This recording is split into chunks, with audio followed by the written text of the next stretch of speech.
신대륙을 발견해서 세계적인 탐험가로 알려진 크리스토퍼 콜럼버스가 있습니다. 이 콜럼버스는 당시 신대륙을 발견하면 그곳에 총독으로 보내주겠다고 약속한 그 여왕의 말을 믿고 이 대륙을 찾으러 많이 돌아다녔겠죠. 그래서 그런지 몰라도 말년에 무릎관절염으로 고생을 하다가 55세에 사망했다는 그런 설이 있습니다. 나의 사전엔 불가능이란 없다라고 외쳤던 프랑스의 영웅 나폴레옹. 이분은 젊어서 통풍으로 고생했다는 그런 얘기가 있죠. 이분에 관한 죽음의 설은 여러 가지가 있습니다. 소상화를 보면 배우에 이렇게 손을 얹고 있어서 위암으로 사망했다는 설이 있고 독살됐다는 설이 있습니다. 아무튼 나폴레옹도 53세에 사망을 하게 되죠. 세계 정복을 꿈꿨던 알렉산더 대왕은 32세에 바이러스에 감염이 돼서 사망했다는 그런 설이 있습니다. 이렇게 세계적으로 위대한 분들도 자기 몸에 침입한 질병은 어쩔 수 없었던 것 같습니다. 아마 이분들이 더 오래 살았으면 세계 역사는 많이 변했을 것이다. 이렇게 생각하는 분들도 많이 계십니다. 조선왕조 500년을 통해서 가장 훌륭한 임금을 뽑으라고 하면 많은 분들이 세종대왕을 뽑을 겁니다.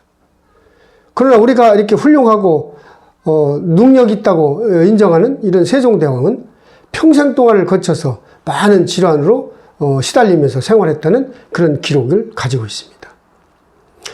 이 세종대왕은 고기가 없으면 식사를 안 하셨다는 그런 얘기도 있죠. 그리고 말년에는 물을 많이 드시는 하루에 물 몇 동이를 드셨다는 그런 기록이 있어서 소갈증이라는 질환을 앓았다는 그런 기록이 있습니다.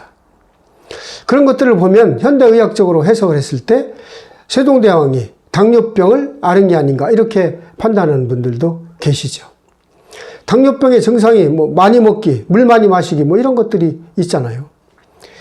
아무리 이렇게 재산이 많아도 우리의 생명보다 더 중요할 수는 없습니다. 이 세상에서 가장 좋은 의사는 식이요법이고 마음의 안정이고 웃음이다 이렇게 얘기하는 분들도 많이 계시죠. 그래서 오늘 제가 이야기의 제목을 장수하는 사람들에겐 이런 세 가지 질환이 없었습니다. 백세인들의 건강 특성 이렇게 한번 잡아봤습니다. 제가 20대 중반이었죠. KBS 1TV에서 노다지라는 그런 주말 연속곡이 있었습니다. 시대적으로 보면 우리가 1986년 7년도 방영된 연속곡인데요. 그 내용을 보면 한일 합방부터 시작해서 월남 파병에 이르기까지 장시간에 걸친 우리나라의 근대사를 다룬 그런 드라마였습니다. 이 드라마에서 노다지가 의미하는 것이 무언가 이렇게 생각을 해보니까 결국 이런 어려운 시대를 잘 견디고 살아남는 그런 것이 결국 노다지였다. 그래서 우리도 건강하게 오래 사는 것이 결국 잘 사는 길이다. 이렇게 해석할 수 있다는 그런 생각을 갖게 됐습니다. 이 세계 역사를 보면 무수히 많은 전쟁들이 있었죠. 그런 전쟁을 통해서 많은 사람들이 죽었습니다. 근데 전쟁을 통해서 죽은 것보다는 전염병, 패스트라든지 천연두, 콜레라 이런 큰 전염병을 통해서 죽은 그런 사람들이 훨씬 더 많다는 그런 기록이 있습니다. 지금 우리가 겪고 있는 코로나19 이것도 어떻게 보면 그런 하나의 큰 전염병이라고 할 수 있죠. 지금 우리의 생활의 문화를 바꾸고 있고 우리 세계 역사를 바꾸고 있다는 그런 생각을 갖게 됩니다. 제가 이제 장수의 비결이라는 그런 책을 몇 가지를 보니까 특별히 오래 산 분들이 특별한 이런 비법을 가지고 있지는 않다는 것을 발견을 했죠. 이런 분들은 스트레스를 받지 않는 그런 생활 습관, 그런 내성적인 그런 것이 조금 다르다는 그런 것을 기록하는 그런 의사들이 있었습니다. 그래서 이렇게 건강한 생활 습관, 알고 보면 별거 아니죠. 아주 쉬운 겁니다. 그러나 실천하기가 어렵다는데 문제가 있는 거죠. 백세인들은 특별히 건강을 위해서 뭔가 했다는 그런 기록은 없고 자기가 이런 해가 되는 것들을 피하는 그런 생활 습관이 그들을 건강하게 오래 살도록 만들었다. 그런 것이 주된 그런 주제였습니다. 백세 장수하는 사람들에게 없었던 그런 질환, 첫 번째는 바로 당뇨병입니다. 우리나라 65세 인구의 20% 이상이 앓고 있다는 이 당뇨. 이 당뇨병은 만병의 근원이라고 이렇게 얘기하는 분들도 많이 계시죠. 그러나 100세 이상 사신 분들의 그런 건강 상태를 보면 이분들은 그런 당뇨 질환이 없었다는 것이 특이점으로 나와 있습니다.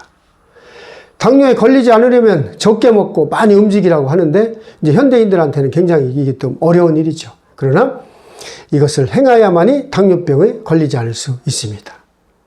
그리고 장수한 사람들에게 없었던 두 번째 질환, 그것은 바로 간염이 없었다입니다. 100세 이상 장수한 사람들의 그런 건강 상태를 조사해 보면 이분들한테는 그런 비형 간염 보균자가 한 사람도 없었다는 그런 의학적 보고가 나와 있습니다. 그리고 이렇게 건강한 사람들을 보면 간에서 그 알부민이라는 좋은 단백질을 만들어내기 때문에 건강한 그런 간을 유지할 수 있고, 이런 건강한 간이 결국 건강한 신체를 유지하는 그런 원동력이 됐다. 그래서 이런 결과를 보고 알부민 주사를 맞는 분들이 많이 계신데요. 이건 의학적으로 큰 도움이 되지 않는다는 그런 보고도 있습니다. 그리고 장수한 사람들에게 없었던 마지막 질환, 그것은 혈중 콜레스테롤이 낮았다, 이겁니다. 혈중 콜레스테롤이 높다 보면 심장 질환이라든지 또 뇌졸중 이런 것들이 걸릴 확률이 많이 높죠. 그러나 100세 이상 장수한 사람들의 그런 특징을 보면 이분들한테는 이런 혈중 콜레스테롤 수치가 상당히 낮게 나타나고 있다는 그런 의학적 결과 보고가 있습니다. 오늘은 제가 100세 이상 사는 그런 장수인들이 가지고 있는 그런 건강 특성, 이분들에게는 이런 세 가지 질환이 없었습니다. 이런 말씀을 드렸습니다. 그분들은 당뇨병이 없었고 또 간염이 없었고 또 혈중 콜레스테롤 수치가 낮았다는 이런 통계학적 조사가 나와 있습니다. 그리고 이분들이 이것을 위해서 특별한 것을 했느냐? 그것도 아니죠. 건강한 생활 습관을 유지했을 뿐이라는 그런 결과가 있습니다. 그래서 제가 오늘 말씀드린 건강한 생활 습관을 잘 유지하셔서 여러분들도 100세까지 건강하게 사시고 행복하게 사는 그런 여러분들이 되시라는 그런 말씀을 드려보고 싶습니다.